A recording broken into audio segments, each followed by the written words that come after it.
Hello and welcome. What is your question? Hi, Sherry. Right, so I've been obviously following your posts for the Manifesting May. I I want to pick up on the spin cycles and also with self-sabotage. My business, so it's about getting on for 2 years now because I had to relocate and start again. I'm a complementary therapist. So, and I'm finding that I'm going through feast and famine a lot of the time.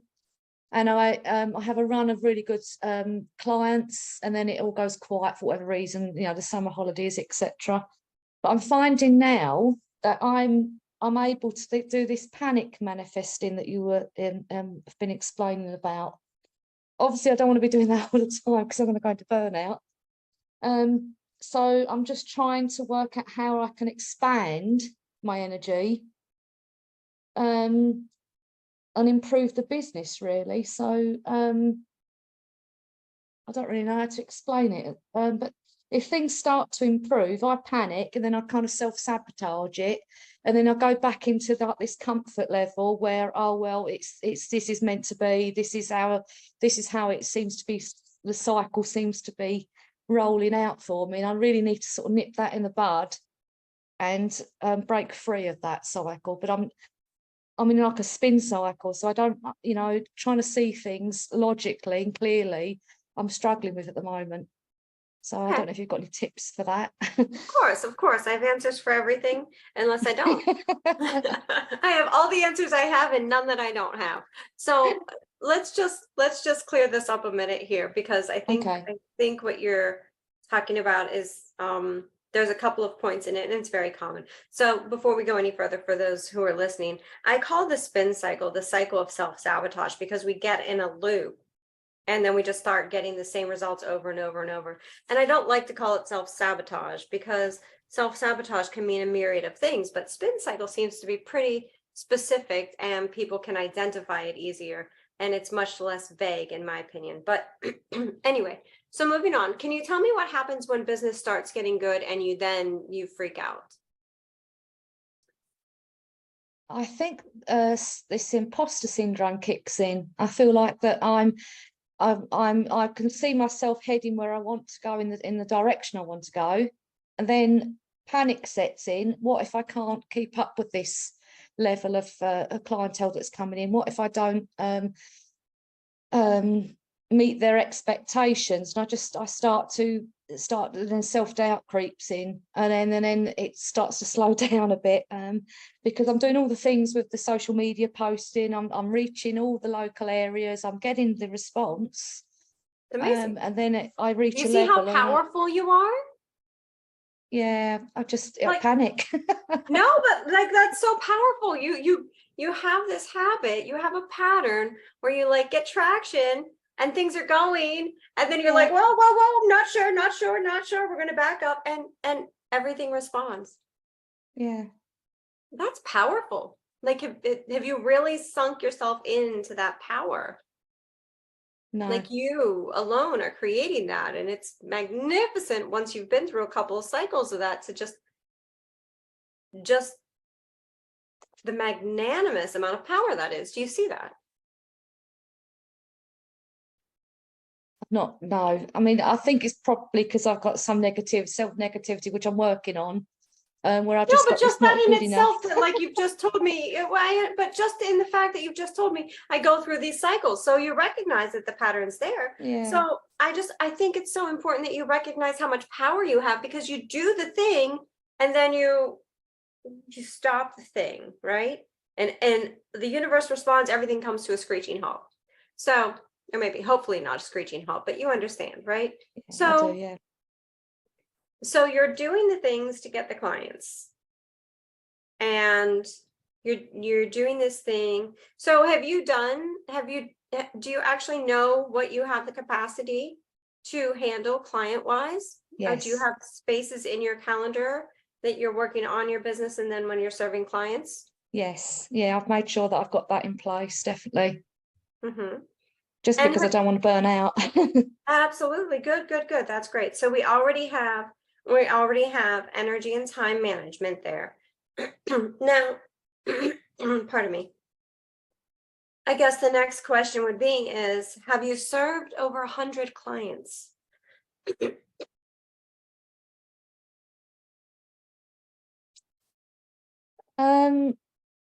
Probably reaching that point, but not all in one go. As I said, because I relocated, I literally had to start again. So No, and no, it was you very haven't started quiet. But again. You've started the marketing again, or you've started the yeah, location again, but you haven't started your craft again, or your expertise, or no, your of course, genius. no. Right. Right. Yeah. So let me just say this. I think part of you is looking for the day when you'll be able to just, I don't know what your process is, but we're just going to call it getting on a call or slipping into a chair and helping somebody, and there will be no butterflies first, right? That's almost what you're looking for there. I'm not sure what that means. Sorry. That's okay. That's okay. That's okay. So when you get into your service and providing your expertise, you said that you like when you start getting more clients, you're worried about imposter syndrome and what if they don't like Oh, I the see. results? Yes, I'm with you. Yeah. Yes, that's right. Yeah. Right. So I'm you're almost constant. looking for you just to like, you sit in a chair and you're like, okay, they're gonna like you're going to be fine and everything. Like you're looking for that like lack of butterflies the minute you like turn on to serve, right? That doesn't happen. You have to make peace with that. So if you provide your service at the level you've promised and you've been clear, there are going to be people that won't get results. Just like I've had people who come to me and they just refuse to let go of a belief or to see something differently. And I can't help them at that point. That doesn't mean that I didn't provide my full service, and it doesn't mean that I didn't provide and do everything I could. If you serve someone steak and they only eat lobster, there's nothing you can do to get them to eat the steak. And when we're so attached to it, so the thing that I would move into next is being so attached to the outcome. The minute you just let go and say, I'm responsible for what I deliver, and they're responsible for the results and the outcome that they get. Some clients come to me and they'll manifest a couple of $1,000s. That's it. And they're happy. Some clients come to me and manifest, Athena did $456,000 in 1 year. Amy manifested $1 million, right? Neither one of them are upset that the other one did something different. Do you see what I'm saying? Yeah. You have to take your responsibility for what you're responsible for, and you have to allow people to be responsible for what they're responsible for. This isn't imposter syndrome. This is a boundary where you have to learn what you are responsible for. You're not going to reach over and start cutting that person's lobster and feeding it to them like they're a little baby and it's an airplane, right? Yeah. Ah, I hear that. Yeah. Ah. Light bulb. Let these Definitely. people be responsible for their own power. I'm writing this down. Absolutely. Menopause brain. Absolutely. I might know a thing or two about that. So, and then it's important to understand that the work you did 3 months ago to bring the leads in today, and the leads that you bring in today are what is going to feed you in 3 months from now. We don't go out in business and find leads to make money this week. Okay, so there has to be some continuity and some consistency to your business for whatever is going on. So you have to dial in your marketing system, or you have to dial in your lead generating system for your client acquisition system, right? Yeah. And you have to have data and metrics on that so you can see what is working and where it's working.